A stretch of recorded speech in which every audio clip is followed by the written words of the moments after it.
आइए आज हम श्री वैभव लक्ष्मी व्रत कथा करेंगे। श्री यंत्र को मेरा प्रणाम हो। जय माँ धनलक्ष्मी, जय श्री गजलक्ष्मी माँ, जय श्री धीलक्ष्मी माँ, जय श्री विजय लक्ष्मी माँ, जय श्री ऐश्वर्य लक्ष्मी माँ, जय श्री वीर लक्ष्मी माँ, जय श्री धान्य लक्ष्मी माँ, जय श्री संतान लक्ष्मी माँ। या रक्तांबुजवासिनी विलासिनी चंडासु तेस्विनी, या रक्ता रुधिरांबरा हरिशकी, या श्री मनोलादिनी, या रत्नाकर मंथनात् प्रगटिता विष्णु सेवा गहिनी, सा माम पातु मनोरमा भगवती लक्ष्मीश्च पद्मावती। जो लाल कमल के फूल में विराजमान है, जो अतुलनीय कांति वाली है, जो महान तेज वाली है, जो समस्त लाल वर्ण है, जिसके लाल वस्त्र पहने हैं, जो भगवान विष्णु की पत्नी है, जो माँ लक्ष्मी सबके मन को आनंद देती है, जो समुद्र मंथन के समय सागर से प्रकट हुई थी, जो विष्णु भगवान को प्रिय है, जो कमल में विराजित है, वह जो अतिशय पूजनीय है। हे लक्ष्मी माँ, आप मेरी रक्षा करें। अलकुति मया जंतु सर्वो भवति पूजित, निर्धन शिव तुल्योपि सर्वेशे भी भूयते। माँ लक्ष्मी कहती है कि मेरे द्वारा अलंकृत प्राणी सबसे अधिक पूज्य होता है, किंतु निर्धन प्राणी भले ही शिव जी के समान ही क्यों न हो, सर्वत्र तिरस्कार का भागी होता है। जय माँ लक्ष्मी की कथा। एक बड़ा शहर था। इस शहर में न जाने कितने लोग रहते थे। देश के कोने कोने से रोजगार की तलाश में आए लोग जब इस शहर में आते थे तो उनके पास कुछ भी नहीं होता था। उनकी एकमात्र यही इच्छा रहती थी कि उनको किसी तरह से भी 2 समय की रोटी मिल जाए, मजदूरी करके अपने बच्चों का पेट पाल लें, बस प्रभु के गुण गाएं। वैसे तो देखा जाए तो मानव की इच्छाओं की कोई सीमा नहीं होती। शुरू में वह यही सोचता है कि उसे 2 समय की रोटी मिल जाए, प्रभु की यही सबसे बड़ी कृपा होगी। इसी के लिए वह मंदिरों में जाते हैं, तीर्थ यात्रा करते हैं, कथा सुनते हैं, और जब उन्हें 2 समय की रोटी मिलने लगती है तो उनके मन में कुछ विचार उठने लगते हैं। कैसे उनके आय बढ़े, उनके पास धन हो, रहने के लिए मकान हो, पहनने के लिए अच्छे कपड़े हो, सवारी के लिए कार या स्कूटर ही हो। रोटी मिलने के पश्चात उनकी लालसा बढ़ती जाती है। किसी ने ठीक ही कहा है, भूख की ही एक सीमा है जिसे खाना खाते ही पूरा कर लिया जाता है, परंतु लालसा की तो कोई सीमा ही नहीं है। मानव जीवन की भी एक सीमा है। लाखों करोड़ों के सपने, सुख शांति और मौज मस्ती की आशाओं की लालसा करने वाला इंसान यह भूल जाता है कि यह द्वार उसे मृत्यु की ओर लिए जा रहा है। मानव जीवन इतना बड़ा कहाँ है जिस पर हम भविष्य का इतना बड़ा बोझ लाद देते हैं। हम काम, क्रोध, लोभ, मोह, अंधकार में अंधे होकर उस प्रभु, उस महाशक्ति को भी भूल जाते हैं जिसने इस संसार को जन्म दिया है, जो जीवन देता है और वही मृत्यु भी देता है। कलयुग में तो ऐसा ही होता है। पाप की परछाइयां लंबी और गहरी होना शुरू हो जाती है। धर्म व्यापार बन जाता है। अधर्मी खूब फलते फूलते हैं। इस बड़े शहर में तो धर्म कम और अधर्म अधिक था। इसी शहर के एक मोहल्ले में राधा और गोपाल पति पत्नी के रूप में रहते थे। उनका छोटा सा घर था, यानी घर के नाम पर एक कमरा था। उसी में रसोई, उसी में सोना, उसी में खाना पीना, यही था उनका घर। गोपाल किसी मिल में नौकरी करता था। राधा घर का सारा कामकाज करती थी। उसने अपने छोटे से घर को भी इतना साफ सुथरा और सजा रखा था कि मोहल्ले की औरतें अक्सर कहती थी, घर की सफाई रखना तो कोई हमारी राधा बहन से सीखें। यह बात तो राधा भी जानती थी कि शहर में अच्छे लोग कम और बुरे अधिक हैं। उसी के पड़ोस में कुछ औरतें ऐसी थी जो दिन भर एक दूसरे की चुगलियां करती थी। दूसरों के घर में झांक कर उनकी बुराइयां ढूंढना तो उनका सबसे बड़ा काम था। अपने घर की भले ही उनको कोई खबर ना हो, मगर पूरे मोहल्ले की खबर तो उनके पास रहती थी। जैसे मोहल्ले की डायरी लिखने का काम प्रभु ने उनको सौंप रखा है। राधा को उनकी ये बात पसंद नहीं थी। पहले तो उसे घर के कामकाज से ही समय नहीं मिल पाता था, दूसरा पति की सेवा करना उसका धर्म था। पति की लंबी आयु उन्नति के लिए ईश्वर की उपासना करती। हर मंगलवार को महावीर जी का व्रत अपने पति की चिर आयु के लिए करती थी। मोहल्ले की चुगलखोर औरतों को राधा की अच्छी आदतें पसंद नहीं थी। वह कहने लगी कि राधा में बड़ी अक्कड़ है, जो किसी से बात करना पसंद नहीं करती। शायद इसलिए नहीं कि वह सुंदर है, उसे अपनी सुंदरता पर बड़ा गर्व है। उसे यह नहीं पता कि जिस मोहल्ले में रहते हैं वहाँ सबसे मित्रता करते हैं, उनके साथ मिलकर बैठते हैं। यदि वह ही किसी के पास दुख सुख बांटने नहीं जाएगी तो कल को उसके पास कौन आएगा। इन सब की बड़ी बहन राम भजनी थी, जो पूरे मोहल्ले को अपनी उंगलियों पर नचाती थी। बहन राम भजनी ने अपनी ही एक कीर्तन मंडली बना रखी थी, जो घर घर में जाकर कीर्तन करती थी। राधा को ऐसी औरतें बिल्कुल पसंद नहीं थी, जो कीर्तन करते समय भी एक दूसरे की चुगलियां करती हो। यही कारण था कि राधा ने कई बार उनको टोकते हुए कह ही दिया था, देखो बहन राम भजनी, वैसे तो आपका नाम है भजनी, मैं आपके हाथ जोड़कर प्रार्थना करती हूँ कि पूजा में कीर्तन करते समय किसी की चुगली मत किया करो। किसी की बुराई करने से तो अच्छा है आप उस समय में प्रभु का नाम लें, इससे आपका जीवन भी सफल होगा और वह बुराई से भी बच जाओगी। राधा की इतनी बात सुनते ही राम भजनी को क्रोध आ गया। क्रोध के मारे उसके चेहरे का रंग लाल हो गया। वह कड़क कर बोली, ओ कल की छोकरी, क्या तुम मुझे बताएगी कि मुझे क्या करना है? अभी शहर में आए 2 साल हुए हैं, गांव का गोबर अभी हाथों से उतरा नहीं और हम शहर वालों को अक्ल सिखाने लगी है, वार कहीं की। देखो बहन, मैं ग्वार हूँ या कुछ और, मैं प्रभु भक्ति में पूरा विश्वास रखती हूँ। मैं यह अच्छी तरह जानती हूँ कि भक्ति में ही शक्ति है। भक्ति ढोलकिया और चिमटे बजाने से नहीं होती, बल्कि सत्य के पथ पर चलने से होती है।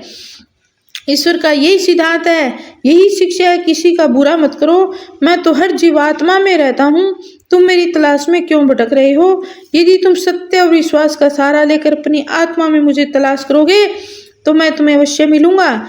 इस बात को सुनकर वह राम भजनी और उसकी साथी सब मिलकर राधा का मजाक उड़ाने लगी। राधा जानती थी ये लोग पाप करने वाले हैं, इनकी पूजा तो केवल ढोंग है, दिखावा है, इनके मन काले हैं, खोटे हैं, इससे अधिक बोलने का कोई लाभ नहीं है। इनकी कीर्तन मंडली खूब धन कमा लेती है, ईश्वर के नाम पर व्यापार, दुर्गा के नाम पर लूट गिनवाती है मुझे। उसने अपने घर में पूजा पाठ करना शुरू कर दिया, इन लोगों से दूर रहने लगी। उधर गोपाल बुरी संगत में पड़कर शराब पीने लगा, जुआ खेलने लगा। गांव से आया सीधा साधा गोपाल शहर के साथियों में ऐसा फंसा कि उसे बुरी आदतें लग गई। शुरू में उसने अपने आप को बहुत बचाने का प्रयास किया, लेकिन जब चारों ओर ही आग लगी हो, कब तक बच सकता था? एक मजदूर का वेतन ही कितना होता है? सारा महीना मेहनत करने पर जो कुछ नहीं उन्हें मिलता था, उससे घर की 2 समय की रोटी ही चल सकती थी। मकान का किराया, दुकानदारी, कपड़े लत्ते, यह सब दुनियादारी, यह सब कुछ उस वेतन से ही तो चलता था। लेकिन जब इस वेतन से शराब पी जाए, चरस गांजा पिया जाए, जुआ खेला जाए तो घर कैसे चलेगा? राधा बेचारी बहुत दुखी हो गई, अंदर ही अंदर घुलने लगी। पति को मना करती तो उसे मार पड़ती, गालियां सुनने को मिलती। घर में आकर वह इतना हो हल्ला करता कि लोग उनका मजाक उड़ाने का मौका ढूंढते हुए अंदर अंदर टूटने लगी। हर समय उदास रहने लगी, अपने मन की आग को शांत करने के लिए आंसू बहाती रहती। इस प्रदेश में उसका कौन था जो उसे सहारा देता? वह तो अकेली पड़ गई थी। जाकर उसे प्रभु का ही आसरा था। माँ दुर्गा ही उसे सहारा देगी। माँ लक्ष्मी तो इस घर से रूठ चुकी थी। गोपाल ने घर के बर्तन तक बेच डाले थे। इतने बड़े संकट में भी उसने प्रभु का विश्वास नहीं छोड़ा, माँ दुर्गा की उपासना नहीं छोड़ी। उसे पूर्ण विश्वास था कि एक दिन माँ उसके सारे संकट दूर करेगी। एक दिन जब घर में खाने को कुछ नहीं बचा था, वह 2 दिन से भूखी थी। जिस दुकान के खाने पीने का सामान उधार मिलता था, उसने इसलिए उधार देने से मना कर दिया क्योंकि उसके पिछले रुपए ही नहीं दिए गए थे। इस युग में तो जिसके पास लक्ष्मी नहीं वह भूखा मर जाएगा।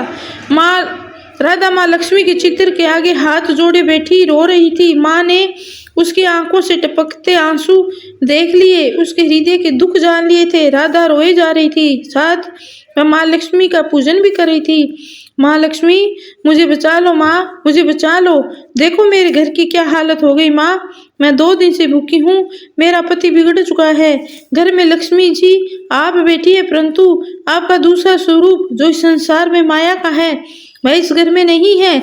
उसके बिना जीवन नहीं है माँ, मुझे बचा लो माँ, मुझे बचा लो माँ, शक्ति दो माँ। माँ लक्ष्मी कृपा करो, इस घर को बचा लो माँ, अब आप ही मेरा अंतिम आसरा हो।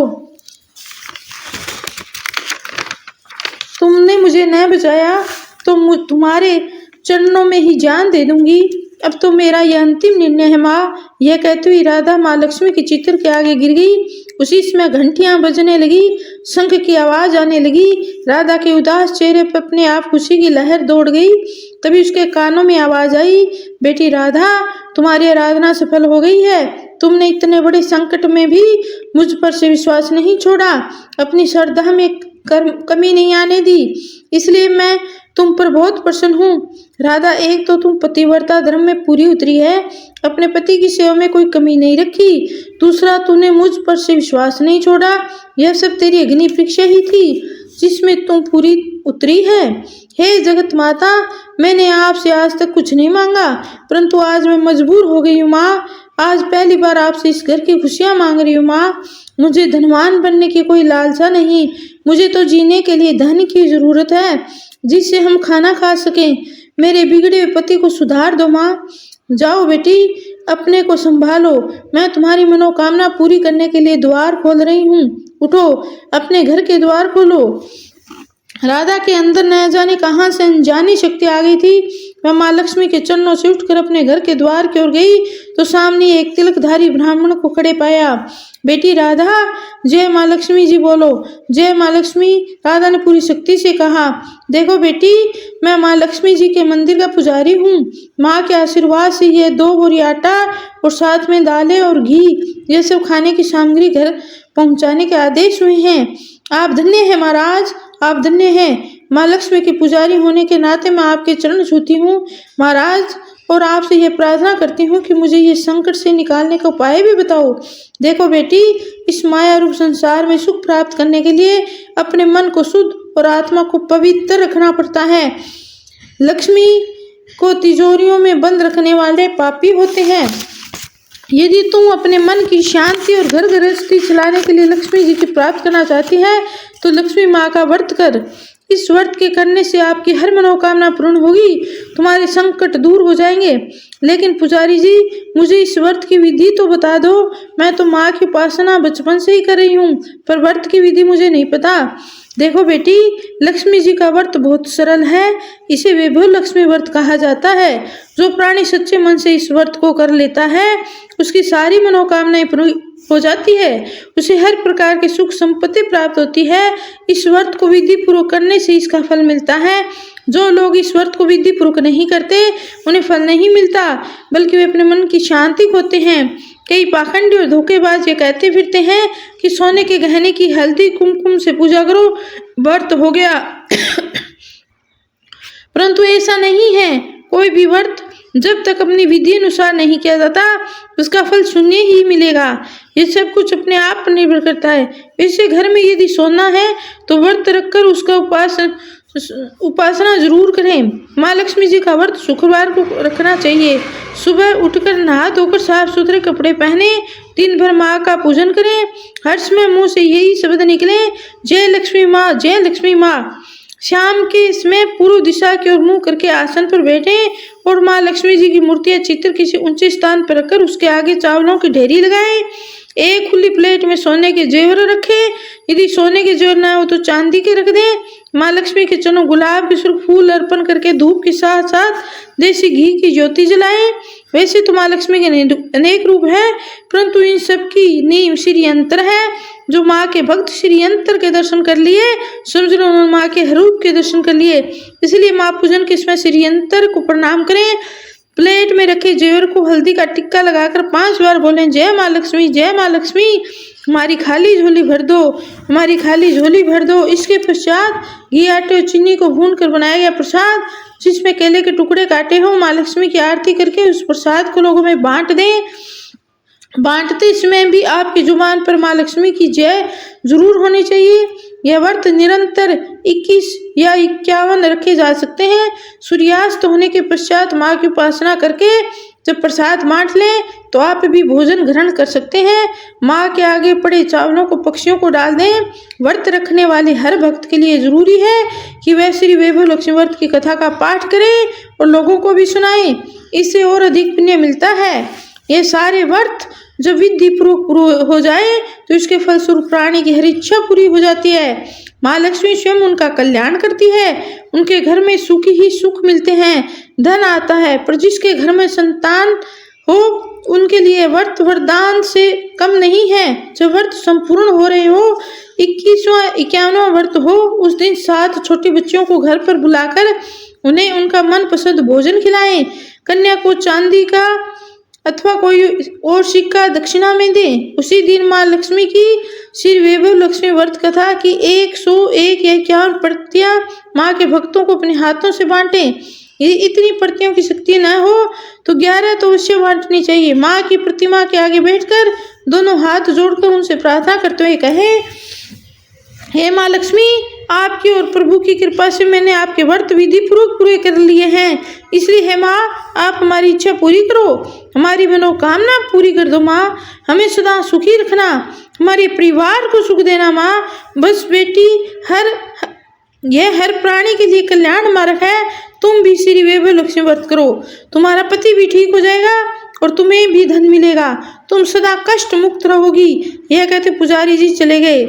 राधा ने आटे की बोरियां पड़ोसिन की सहायता से अंदर रख दी, दालों को भी अंदर रखा। माँ लक्ष्मी की उपासना तो कर ही रही थी, परंतु विधि अनुसार नहीं कर पाती थी। आज माँ लक्ष्मी ने उसकी हालत देखकर जो उसकी सहायता की, उसे वह कैसे भूल सकेगी। सहसा उसे ध्यान आया, कल ही शुक्रवार है, मैं कल से ही माँ लक्ष्मी जी के 21 व्रत आरंभ करूंगी। दूसरे ही दिन से राधा ने शुक्रवार की व्रत कथा आरंभ कर दी और साथ ही माँ का व्रत रखा। सारा दिन माँ की आरती करती रही। फिर उसने रात्रि के समय श्री वैभव लक्ष्मी व्रत कथा का पाठ करके घर आए पति के चरण छूकर उसे प्रसाद खिलाया। तो उसके पति ने उसे प्यार से सीने से लगाकर कहा, मेरी राधा, तुम तो सचमुच देवी ही लग रही हो। मैं ही पापी था जो आज तक देवता न बनकर राक्षस बना रहा, लेकिन आज मेरी आंखें खुल गई। अब मुझे अपना भूल का एहसास हो रहा है और मैं आज लक्ष्मी के चरणों में बैठकर प्रतिज्ञा करता हूँ कि मैं कभी भी शराब नहीं पीऊंगा, न कभी जुआ खेलूंगा, न ही गंदे बुरे लोगों की संगत में बैठूंगा। मैं तुम्हें कभी दुख नहीं दूंगा। मेरे देवता, मेरे प्राणनाथ, माँ लक्ष्मी की कृपा से आप सुधर तो गए, तो मुझे संसार के खजाने मिल गए।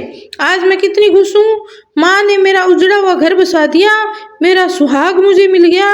अब मैं 21 व्रत पूर्ण करके श्री वैभव लक्ष्मी व्रत कथा की 51 प्रतियां लक्ष्मी भक्तों को बांटूंगी, ताकि उनका भी मेरी ही भांति कल्याण हो जाए। गोपाल ने अपनी पत्नी का हाथ पकड़कर उसे कहा, देखो राधा, जिस माँ लक्ष्मी मुझे पाप के संसार से निकाल दिया है, मैं भी उनके 21 व्रत रखूंगा, सदा घर में उनकी पूजा करता रहूंगा। राधा ने अपने पति के चरणों में अपना सिर रखते हुए कहा, मेरे देवता, आज मैं बहुत प्रसन्न हूँ, बहुत ही प्रसन्न। माँ लक्ष्मी की कृपा से मुझे आज नया जीवन मिला है। जय माँ लक्ष्मी, जय माँ लक्ष्मी, जय माँ लक्ष्मी। सुनिए माँ लक्ष्मी जी की आरती।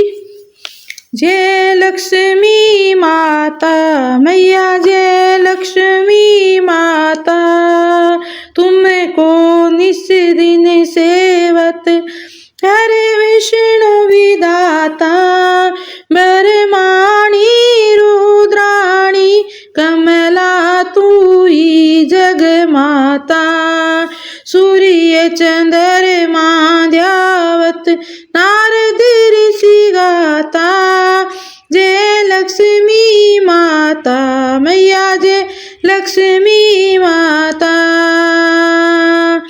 दुर्गा रूप निरंजन सुख संपत्ति दाता, जो कोई तुमको ध्यावत रिद्धि सिद्धि पाता, जय लक्ष्मी माता मैया, जय लक्ष्मी माता।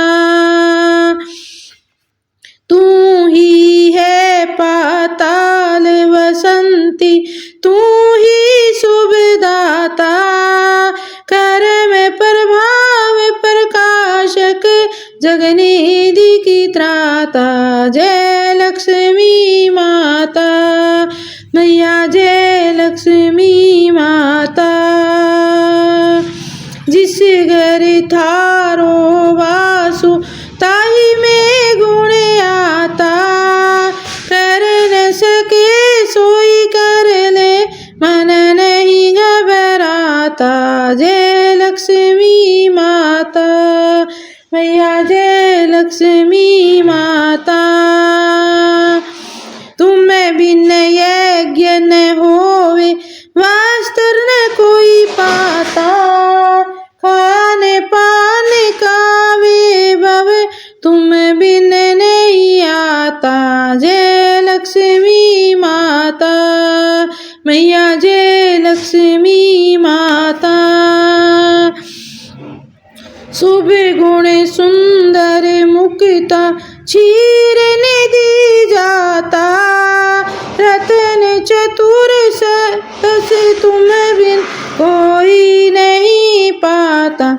जय लक्ष्मी माता, मैया जय लक्ष्मी माता। श्री लक्ष्मी जी की आरती जो कोई नर गाता, पूरी उमंग यति उपजे पाप उतर जाता। जय लक्ष्मी माता, मैया जय लक्ष्मी माता। स्थिर चर जगत रचाए शुभ कर्म कर लाता, राम प्रताप मैया की शुभ दृष्टि चाहता। जय लक्ष्मी माता, मैया जय लक्ष्मी माता, मैया जय लक्ष्मी माता। जय लक्ष्मी माता की जय। श्री राम। ओम धन्यवाद।